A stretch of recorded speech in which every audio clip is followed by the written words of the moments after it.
Welcome to the Learning Pines YouTube. We hope this video helps. You start by cutting power at the breaker and verifying no voltage with a tester. This protects you and the electronics. Next, measure the cabinet opening and record mounting hole positions so the new hood aligns. Remove filters, bulbs, and detachable trim now and place screws in a labeled tray. This avoids scrambling later.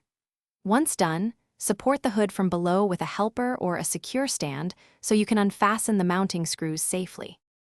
You'll now detach the old hood. While one hand supports weight, remove the remaining mounting screws and slowly lower it. Before separating wires, photograph the connections so you can replicate them. Then disconnect neutrals, hots, and grounds and cap each with wire nuts. If there's a rigid duct, unfasten the collar and inspect for grease or damage. Make any size adjustments or use the supplied adapter so the new hood will mate cleanly to the exhaust path.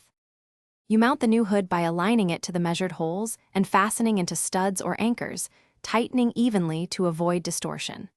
Once secured, reconnect wires matching colors and grounds, twist wire nuts firmly and tuck connections into the junction box.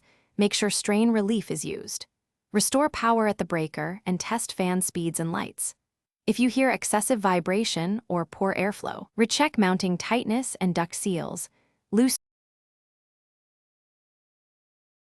Thanks for watching. Consider subscribing if we helped you.